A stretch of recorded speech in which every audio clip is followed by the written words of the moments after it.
할렐루야. 사순절 네 번째 주일입니다. 오늘도 함께 예배하는 교우들 주님의 이름으로 환영하고 축복합니다. 오늘 읽은 시편 119편 본문으로 내 영혼의 119라는 제목으로 하나님의 말씀을 전합니다. 지난 한 주 역대급이었다고 이야기를 하던데요, 큰 산불이 있어서 많은 인명과 재산에 피해가 있었습니다. 안타까운 마음을 가지고 빠른 복구와 회복을 위해서 같이 기도했는데, 또 어제 외신에는 보니까 미얀마 태국 접경에서 큰 지진이 발생했다는 그런 소식도 있었습니다. 우리가 소방청으로 연결되는 응급 전화번호가 119번입니다. 우리나라에서 언제부터 이게 119가 이렇게 응급 전화로 사용이 됐는가 살펴보니까 1935년부터 시작이 됐더라고요. 거의 90년 가까이 이 번호가 사용이 되고 있는 건데, 당시에 화신백화점이라고 있었습니다.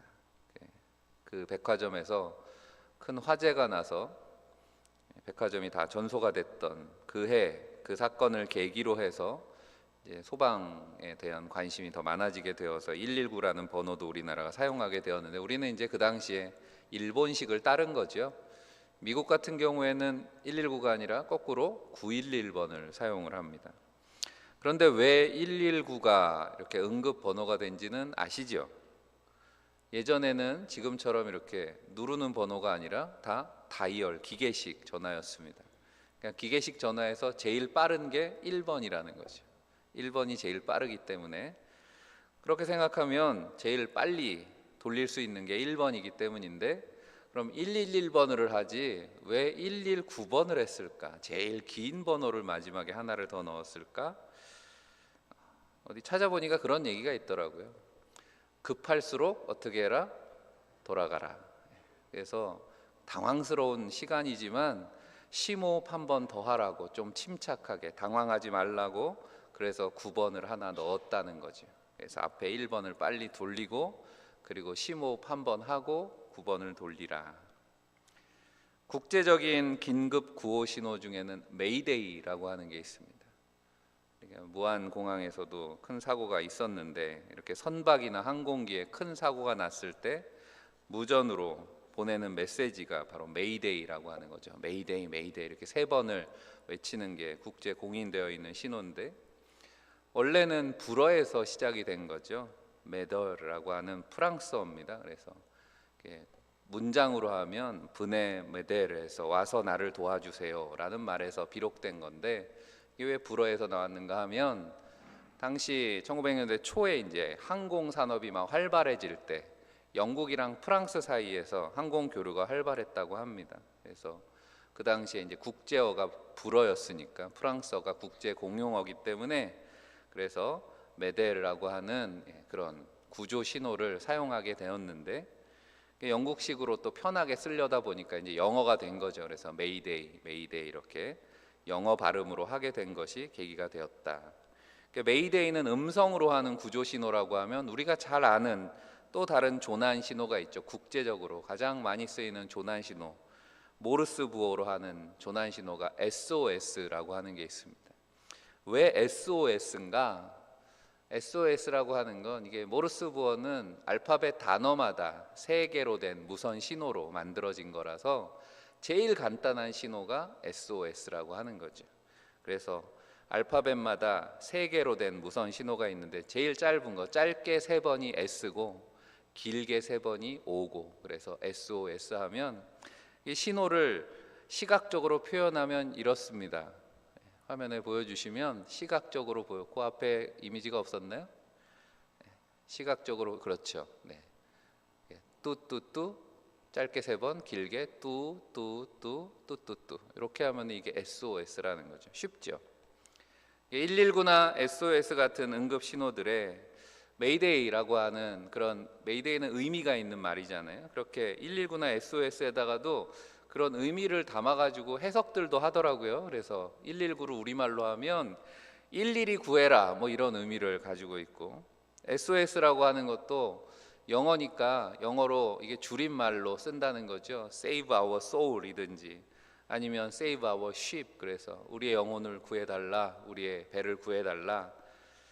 어쨌든 와서 나를 도우라든 일일이 구하라든 우리의 영혼, 우리의 배를 구하라든, 지금도 많은 그런 조난 신호들이 세계에서 울려 퍼지고 있습니다. 우리가 살아가는 시대, 우리가 4차 산업혁명 시대라고 할 만큼 그렇게 인류 역사상 가장 빠른 기술의 진보와 발전을 경험하고 있습니다. 인공지능과 같은 기술의 진보 때문에 우리의 삶이 좀 편해졌는지는 모르겠지만 과연 더 이전보다 행복해졌는가라고 묻는다면 긍정적으로만 답을 주기는 어려울 것 같습니다. 왜 그렇습니까? 우리가 어제 속회지도자 교육 때도 이런 말씀을 잠깐 드렸는데, 위기의 시대에 소그룹 사역이 더 중요한 이유가 그것 때문이다, 그런 말씀을 드리면서 이야기했습니다. 우리 지금의 상황을 보면 어떻습니까? 우리나라 상황만 봐도 그렇다는 거죠. 고령화 때문이기도 하지만 어쨌든 독거 가정들이 비율이 급격히 늘어나고 있습니다. 얼마 안 있으면 이제 과반수 이상 되는 가정들이 이미 독거 가정이 되었기 때문에 한마디로 말하면 외로운 세상이다라고 하는 거죠.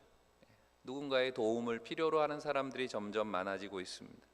가정은 깨어지고 학교는 안전하지 않습니다. 기술은 발달했다고 하지만 어떻습니까? 기술이 과연 인류를 구원할 수 있을까요? 최근에 일어난 자연재해들만 봐도 그렇지 않습니까? 거대한 자연재해 앞에서 기술로 무장한 인간은 여전히 연약한 존재라고 하는 겁니다. 인간에게는 구원이 없다라고 하는 거죠. 그래서 영적으로 더 갈증을 느끼는 시대가 되었습니다. 곳곳마다 찬양의 가사처럼 상한 영혼의 구조 신호가 들려옵니다. 이럴 때일수록 세상을 구원하기 위해서 우리를 찾아오신 예수 그리스도, 복음밖에 답이 없음을 분명하게 믿으시기를 바랍니다. 우리가 주님의 구원의 의미를 깊이 묵상하는 사순절을 보내고 있습니다. 또 다음 주부터는 세일의 새벽 기도회를 합니다. 어쩌면 세일의 기도회는 하나님을 향해서 우리 영혼의 조난 신호를 보내는 시간인지도 모르겠습니다. 그래서 내 영혼의 119라고 하는 오늘 말씀 제목이 내일부터 시작하는 세일의 새벽 기도의 주제이기도 합니다. 그러면 왜 119인가? 여러분들이 눈치를 채셨겠지만 그렇습니다. 이번 세일의 기도의 본문이 시편 119편입니다. 시편 119편 주제 성구가 8절인데 8절 말씀 올라오면서 배너에도 보셨겠지만 같이 한번 읽어보겠습니다. 내 눈을 열어서 주의 율법에서 놀라운 것을 보게 하소서. 아멘. 우리가 세일의 기도의 시간마다 우리를 구원하시는 놀라운 하나님의 말씀을 만나게 될 줄 믿습니다.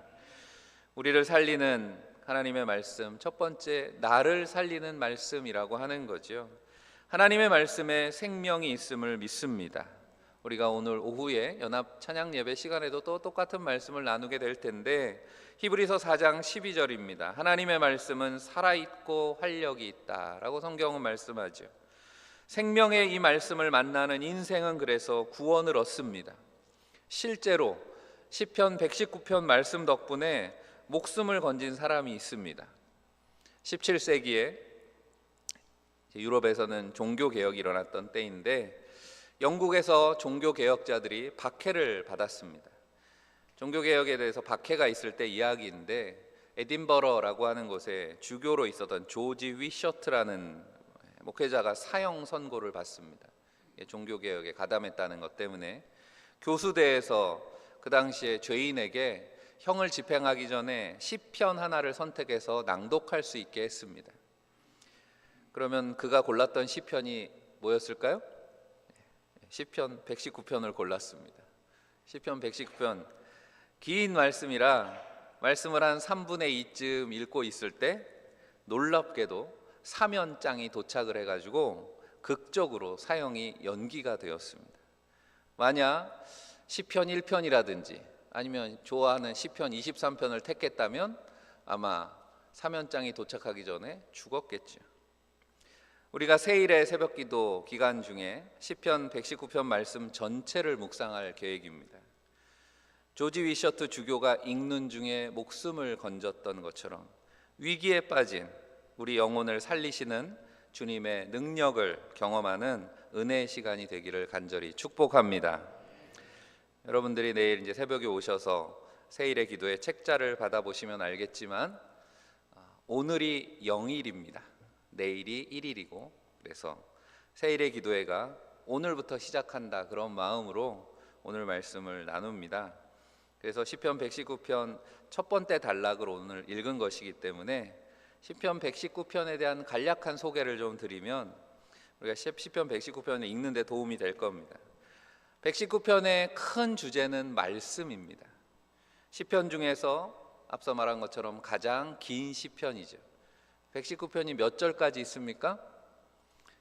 금방 대답 못 하시는 분들은 당연히 모를 수밖에 없죠. 그런데 119편의 구조를 알게 되면 다음에는 물어보면 금방 대답할 수 있습니다. 왜냐하면 176절까지 있는데 176절 앞에 나오는 117편이랑 비교해 보면 117편은 몇 절까지 있어요? 2절밖에 안 됩니다.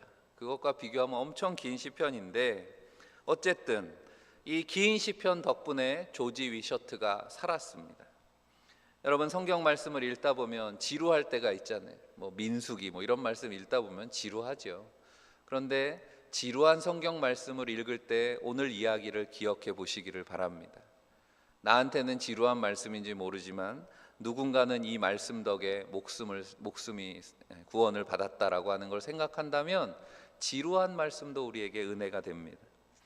시편 119편의 큰 특징 중에 하나는 성경에 나오는 그런 시편들이 몇 개가 있는데요, 정교하게 쓰여진 두운시라고 하는 겁니다. 시니까 두운이라고 하는 게 뭡니까? 첫 글자의 운율을 맞춘 겁니다. 어떻게 맞췄냐면 히브리어는 알파벳이 22개로 되어 있습니다. 그러니까 우리 영어 A, B, C, D하고 우리는 기역, 니은, 디귿 하듯이 시편 119편 오늘 말씀을 이거를 보여드린다고 해도 그림 같기 때문에 1절부터 8절이 히브리어로 하면 이렇게 됩니다. 여러분들이 히브리어를 읽으실 줄 모르기 때문에 전체가 성경 시편이 22개 단락으로 연으로 되어 있습니다. 한 연이 8절씩 되어 있는 거예요. 그래서 금방 곱해 보시면 압니다. 8 곱하기 22 하면 176절이 되는 거죠. 그렇게 22개로 8절씩 나눠 놓은 겁니다. 근데 왜 22개로 나눴을까? 히브리어 알파벳이 22개이기 때문에 첫 번째 1절부터 8절은 첫 번째 알파벳으로 시작하는 겁니다. 이게 이제 1절부터 8절이죠. 첫 번째 나오는 히브리어 철자를 읽으면 알레프라고 하는 히브리어 A에 해당하는 거죠. 발음도 거의 영어 A랑 똑같습니다. 그렇게 알레프라는 단어로 1절부터 8절이 다 똑같이 시작한다는 거죠. 아까 그림이 9절부터도 보여주시던데 9절부터 16절은 이렇게 발음도 B에 비슷합니다. 베이트라고 하는 단어로 그렇게 시작합니다. 이렇게 성경의 시편의 176절까지가 히브리어 22개 알파벳이 차례차례 8절씩 반복해서 나오는, 그래서 두운시라고 소개를 한 겁니다. 176절 되는 이 시편 119편의 놀라운 또 다른 특징 중에 하나는, 어쩌면 이게 더 중요한 특징이죠. 알파벳 순서로 되어 있다라고 하는 건 구조의 문제이고 외우기 쉽게 하려고 그렇게 했다는 건데요, 또 다른 특징은 바로 모든 구절이 다 하나님의 말씀이 담겨 있다라고 하는 겁니다. 여러분들이 한번 119편 아무 절이나 읽어보시기를 바랍니다. 아무 절이나 읽어보면 단어는 다르지만 모두 말씀에 대한 구절이라고 하는 걸 발견하게 됩니다. 예를 들면 오늘 우리가 1절부터 8절까지 읽었죠. 오늘 1절부터 8절에도 1절에는 율법, 2절에는 증거, 3절에는 도, 4절에는 법도, 5절과 8절에는 율례, 또 6절에는 계명, 7절에는 판단이라고 하는 것이 다 말씀과 관련된 단어들입니다. 그런데 이 단어가 10개가 쓰였습니다. 119편 176절에 10개의 말씀과 관련된 단어들이 사용된 것을 우리가 발견하게 됩니다. 그래서 이 각각의 단어들 10개 하면 떠오르는 게 뭐예요? 10계명이 떠오릅니다. 그래서 유대교 랍비들은 이 10개 성경 단어들이 10계명의 10개의 계명을 해당하는 것이다 라고 그렇게도 이야기를 합니다. 여러분들의 새벽기도 교재에 이 10개 단어에 대해서 다 정리를 해드렸습니다. 매일 함께 묵상하는 가운데 이 말씀들 가운데 생명을 살리는 주님 만나는 은혜가 있기를 간절히 축복합니다. 두 번째로 행복을 주는 말씀이라고 하는 거죠. 두 번째로 말씀에는 행복이 있습니다. 하나님이 주신 이 행복을 잃어버리는 것이 인생의 진정한 위기가 아닙니까? 세상을 지으시고 하나님은 인간들에게 복 주시기를 원하셨다. 성경은 그렇게 말씀합니다. 모든 것의 시작에 대한 책이 창세기죠. 그래서 기원이라는 의미의 제네시스라고 영어에서는 그렇게 창세기를 번역을 하는데, 창세기에 보면 하나님께서 세상을 지으시고 인간을 만드신 후에 주신 첫 번째 축복의 말씀이 창세기 1장 28절에 나옵니다.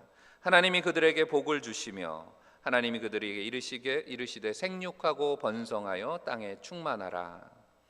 하나님 우리에게 처음부터 복 주시기 원하셨다라고 하는 거죠. 자식을 낳아서 키우면서 이제 부모가 되면 그 하나님의 마음을 조금 알게 됩니다. 다 안다고 하면 거짓말일 테고, 하지만 부모가 되기 이전에 몰랐던 그런 하나님의 마음을 아는 거죠. 하나님 아버지라고 우리가 그렇게 고백하니까. 자식을 위해서 값없이 희생하는 부모의 마음이 무엇 때문이냐라고 하는 겁니다. 바로 우리 자녀들이 행복하기를 원하는 거죠. 건강하게, 행복하게, 잘 살기를 원하는 겁니다. 보신 분들이 있는지 모르겠지만 요즘에 보니까 폭삭 속았수다 보셨어요? 제주도 방언으로 수고 많으셨습니다 라는 그런 뜻이라는데, 이 제목의 드라마가 인기가 많다기에 저도 좀 봤습니다. 자녀를 위해서 평생 헌신하는 그런 부모의 모습이 정말 눈물겹게 담겨 있는 그런 드라마입니다. 우리를 구원하시기 위해서 독생자를 아낌없이 보내주시고, 주님은 또 우리를 위해서 십자가에서 물과 피를 다 쏟으시기까지 희생하신 이유가 뭡니까? 하나님의 자녀들이 잃어버린 천국의 행복을 누리게 하시기 위함이다라고 하는 겁니다. 천국이 우리 가운데 회복되기를 원하는 것. 천국이라는 곳이 무엇입니까? 행복의 가장 극한이 천국 아니겠습니까? 그러므로 우리가 그림에서 본 것처럼 오늘 본문의 1절, 2절은 1절, 2절에 다 알레프로 시작을 하는데, 그 단어가 에세르라고 하는 단어로 1절, 2절이 시작을 합니다. 1절, 2절 말씀을 다시 읽어보면, 행위가 온전하여 여호와의 율법을 따라 행하는 자들은 복이 있으며, 2절에도 여호와의 증거들을 지키고 전심으로 여호와를 구하는 자는 복이 있도다. 마지막에 반복해서 나오는 표현 복이라고 하는 거죠. 우리말로는 이제 우리말과 히브리어는 우리는 명사 중심 언어이고 히브리어는 동사 중심 언어라서 어순이 반대입니다. 그래서 복이 있다라는 말이 맨 앞에 나와서 에세르로 시작을 하는 거예요. 1절, 2절이 둘 다. 시편 1편도 마찬가지죠. 복이 있는 자는 그렇게 시작합니다. 마찬가지 에세르라는 단어로 시편 1편이 시작을 합니다. 말씀의 시편이기 때문에 시편 119편은 시편 1편이 말씀하는 것처럼 말씀을 즐거워하는 기쁨이 어떤 것인지를 잘 보여줍니다. 복이 있는 사람으로 시작했던 시편 1편처럼 시편 119편 말씀도 하나님의 말씀대로 살아가는 사람에 대한 축복을 선언하는 것으로 시작하고 있는 것입니다. 많은 사람들이 결국 궁극적으로 추구하는 것도 행복 아닙니까? 그런데 성경은 말씀합니다. 하나님의 가르치심이 없이, 하나님의 말씀이 없이, 계명이 없이 진정한 행복은 없다라는 것입니다. 인간이 행복을 얻기 위해서 추구하는 물질, 명예, 권력, 사랑 모두 죄 앞에서 여지없이 파괴되는 것들이기 때문에 그렇습니다. 그래서 성경은 하나님의 말씀의 법을 따르는 것이 진정한 행복의 길이라는 것을 우리에게 말씀해 줍니다. 세상에서 법이라고 하는 건 우리가 그렇게 이해하면 좀 왜곡된 이해라고 할 수도 있겠으나 실제로 그렇지 않습니까? 세상의 법은 본질상으로, 세상의 법이라는 게 본질적으로 권력을 가지고 있는 자가 통제하기 위해서 만들어 놓은, 이거 하지 마 하는 금지에 관한 것들이라고 하는 거죠. 따라서 법에 대해서는 우리가 좀 부정적으로 표현할 때가 많습니다. 대표적인 게 이 사람은 법 없이도 살 사람이야 라고 말할 때 법 없이도 라는 말은 법이라고 하는 게 뭔가 부정적인 의미로 쓰이는 거죠. 하지만 하나님의 법에는 행복한 삶의 원리가 계시되어 있는 줄 믿습니다. 그러니까 결국 하나님의 말씀, 계명을 알아야 진정으로 행복할 수 있다는 것입니다. 그래서 말씀의 원리대로 살기 위해서 시편 1편은 뭐라고 말씀합니까? 복 있는 사람은 하나님의 말씀을 주야로 묵상하는 자로다, 그렇게 말씀합니다. 성경을 밤낮으로 묵상하는 방법, 옛날부터 했던 일이 뭡니까? 묵상하기 위해서 말씀을 머릿속에 기억하는 거죠. 암송을 했습니다. 여러분들은 암송한 구절들이 얼마나 되십니까? 어려서부터 암송한 구절들은 평생 갑니다. 시편 119편을 암송한 이들도 있었습니다. 대표적인 인물이 윌리엄 윌버포스라는 분을 아시는지 모르겠습니다. 영국의 노예제도를 폐지하는 데 크게 기여했던 정치가입니다. 이 윌리엄 윌버포스가 참 좋은 신앙인인데, 그가 시편 119편을 공원을 거닐면서 외웠던 기억을 일기에 기록한 것이 있습니다. 시편 119편 말씀을 외우면서 큰 위로를 받았다라는 고백을 그의 일기에 기록해 놓았습니다. 말씀은 어릴 적에 외우는 게 좋다 그러잖아요. 어렸을 때 말씀을 외운, 시편 119편을 외운 인물 중에 아프리카 선교의 개척자였던 데이빗 리빙스턴이 있습니다. 주일학교 시절에 시편 119편을 암송했다고 합니다. 9살 때. 이들이 행복한 신앙인이 될 수 있었던 이유는 그들 안에 간직한 이 하나님의 말씀 때문이었다는 사실을 우리가 기억합니다. 여러분, 세일의 기간 중에 여러분들도 한번 도전해 보시기를 바랍니다. 176절을 다 외우시라는 게 아니라 전부가 아니더라도 마음에 감동이 되는 구절이 있으면 그 말씀들을 한번 하루 동안 이렇게 암송하면서 외워 보시기를 바랍니다. 119편 중에 여러분들이 잘 아는 말씀들도 있잖아요. 주의 말씀은 내 발의 등이요 내 길의 빛이니이다. 주님 말씀이 정말 꿀송이처럼 답니다. 이런 말씀들이 다 119편에 있는 말씀입니다. 생명의 말씀이 주는 행복이 여러분과 함께하는 시간 되실 줄 믿습니다. 마지막으로 하나님의 말씀은 우리를 의롭게 합니다. 나를 의롭게 하는 말씀이라고 하는 거죠. 성경 말씀을 알고 행할 때 우리가 행복을 누리게 된다 그랬습니다. 말씀을 잘 알지 못할 때 우리는 죄를 짓고 행복에서 멀어지게 됩니다. 그래서 3절은 이렇게 말씀하죠. 참으로 그들은 불의를 행하지 아니하고 주의 도를 행하는도다. 행복한 사람은 불의를 행하지 않는 사람이라고 말씀합니다. 그럼 어떻게 해야지 우리가 불의를 행하지 않는 방법을 배울 수 있겠는가 묻는다면, 성경은 3절 4절에 있는 것처럼 주의 도를 행하고 주의 법도를 지키는 것이라고 그렇게 대답하고 있습니다. 성경은 언제나 믿음의 실천을 강조하죠. 그래서 믿음이라고 하는 것이 입술의 고백에 머무는 것이 아니라 삶으로 증거되는 것이라고 성경은 말씀하는 이유입니다. 시편 119편의 말씀도 그렇습니다. 이론적인 말씀이 아닌 우리가 살아내야 되는 그런 말씀으로 만나시기를 바랍니다. 지난 금요일 새벽기도 시간에 마태복음 13장 말씀을 나누면서 이 하나님의 말씀을 잘 듣는 세 단계가 있다 그랬습니다. 그 세 단계는 눈으로 보고 귀로 듣고 마음으로 깨닫아 실천, 순종하는 것이다 그랬습니다. 주님께서 말씀을 전하시면서 자주 하셨던 말씀이 마태복음 13장에도 반복해서 나오는데 13장 9절 가운데 귀 있는 자는 들으라 말씀하셨습니다. 귀 있는 자는 들으라. 우리가 듣는다는 게 귀가 없어서 못 듣는 게 아니라 귀가 있어도 제대로 못 듣는다는 말씀이죠. 마태복음 13장 이어지는 14절에 나옵니다. 너희가 듣기는 들어도 깨닫지 못할 것이요 보기는 보아도 알지 못하리라. 천국 복음, 구원을 얻게 하는 생명의 말씀이, 죄인을 의롭게 하시는 말씀이 바로 앞에 있어도, 들리고 있어도 듣지 못하고 깨닫지 못하는 어리석은 이들을 향해서 예수님께서 이 말씀하실 때 이 말씀은 이사야서가 예언한 말씀을 인용하신 겁니다. 이사야서 6장 10절에 이런 말씀이 있습니다. 그들이 눈으로 보고 귀로 듣고 마음으로 깨닫고 다시 돌아와 고침을 받을까 하노라. 이사야서의 말씀의 의도가 뭐겠습니까? 이사야 예언에 담긴 메시지는 하나님의 백성이 말씀을 듣고 깨닫고 돌이켜 주님께 돌아오면 고침을 받게 된다라는 말씀인 겁니다. 그러니까 어리석은 백성들은 이 말씀이 이미 있음에도 불구하고 말씀을 들어도 깨닫지 못하고 돌아오지 않기 때문에 고침을 받지 못한다라고 하는 거죠. 바로 우리를 의롭게 하시는 말씀이라고 하는 겁니다. 성경이 말씀하는 의라고 하는 게 뭡니까?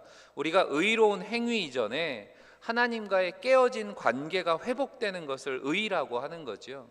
하나님에게서 멀어진 죄인이 그리스도의 십자가 보혈의 은혜로 죄 사함을 받고 다시 하나님의 자녀가 되는 것입니다. 관계가 회복되는 것이고 우리가 화목하다라고 그렇게 표현하는 것이고 그것이 바로 의롭게 된다는 성경의 의미입니다. 오늘 6절 말씀을 세 번역으로 읽어보면 내가 주님의 모든 계명들을 낱낱이 마음에 새기면 내가 부끄러움을 당할 일이 없을 것입니다 라고 말씀했습니다. 하나님의 말씀을 마음에 새기면 이라는 게 무슨 뜻이겠습니까? 말씀을 깨달았다라고 하는 거죠. 멀리 떨어졌던 하나님과의 관계가 가까워졌습니다. 말씀을 통해서 하나님을 가까이 하는 사람을 하나님께서는 가까이 하십니다. 말씀이 내 안에 있습니다. 하나님을 사랑하고 하나님의 말씀을 사랑하게 됩니다. 그렇게 말씀 한 절 한 절이 내 마음에 새겨지게 될 때 우리는 더 이상 부끄러움을 당하지 않을 것입니다. 죄인의 마음을 지배하는 것이 죄책감이라고 한다면 의롭게 된 하나님의 자녀의 마음은 감사와 기쁨이 넘치는 줄 믿습니다. 그래서 7절에 이렇게 말씀하는 거예요. 7절 말씀 같이 한번 읽어볼까요? 내가 주의 의로운 판단을 배울 때에는 정직한 마음으로 주께 감사하리이다. 아멘. 나를 살리고 복되게 만들고 의롭게 하시는 하나님의 말씀을 깨닫게 되면 우리는 말씀을 사모하지 않을 수 없습니다. 말씀에 순종하게 되고 말씀을 살기 위해서 노력하게 된다라고 하는 것입니다. 그래서 오늘 8절을 공동번역으로 읽으면 당신 뜻대로 힘써 살려 하오니 이 몸을 아주 버리지 마소서 고백합니다. 원래는 지키오리니 이렇게 되어 있는데 지킨다는 말 샤마르라고 하는 단어입니다. 다른 번역에 보면 성경에 보면 파수꾼이라는 뜻으로 이 단어가 사용되었습니다. 시편 127편 1절이죠. 여호와께서 집을 세우지 아니하시면 세우는 자의 수고가 헛되며 여호와께서 성을 지키지 아니하시면 파수꾼의 깨어 있음이 헛되도다. 아무리 힘써 살려고 한들 하나님께서 하시지 않으면 소용없다는 겁니다. 말씀을 사모하고 지킬 때 하나님의 뜻대로 힘써 살겠습니다. 내가 결단하는 것이지만 그 말씀을 통해서 하나님께서 우리를 지켜주시는 줄 믿습니다. 사랑하는 성도 여러분, 세상을 구원하기 위해 찾아오신 주님을 깊이 묵상하는 이 사순절에 세일의 기도에는 하나님을 향해서 우리의 영혼에 조난 신호를 보내는 시간이 되시기를 바랍니다. 메이데이 메이데이 외치듯이 주여 오셔서 위기에 처한 이 나라 우리의 교회 가정과 자녀들을 구원하여 주옵소서 외치시고 119 날마다 주님 앞에 일일이 구하라 그랬습니다. 일일이 구하는 기도하는 시간이 되시기를 바랍니다. SOS가 뭐라고요? Save our soul. 우리의 영혼을 구해 주십시오. 주여 우리의 영혼을 살리소서. 나를 살리고 복 주시고 의롭게 하시는 말씀에 의지해서 날마다 주님께 모여서 간절히 구할 때 우리의 모든 위기에서 구원하시는 주님을 말씀을 만나는 시간 되시기를 주님의 이름으로 간절히 축원합니다. 기도하겠습니다. 살아계신 하나님, 죽을 일 많은 세상에서 우리를 구원하시고 자녀 삼아주시는 놀라우신 은혜를 감사합니다. 예수 그리스도를 통해 보여주신 크신 사랑을 깊이 묵상하는 사순절 생명의 말씀을 더 가까이 하는 복된 시간이 되게 하여 주옵소서. 내일부터 시작되는 사순절 세일의 기도회를 통해서 우리 영혼의 119 구원이 되시는 말씀을 경험하기를 원합니다. 전쟁과 재난과 질병으로 신음하는 세상에서 오직 예수밖에 복음밖에 답이 없음을 깨닫고 주님께 더 가까이 가는 시간이 되게 하여 주옵소서. 함께 모여서 말씀을 붙들고 간절히 기도하는 가운데 살리시고 복 주시고 의롭게 하시는 주님 만날 줄 믿습니다. 길과 진리 생명 되시는 우리 주 예수 그리스도 이름 받들어 간절히 기도하옵나이다. 아멘.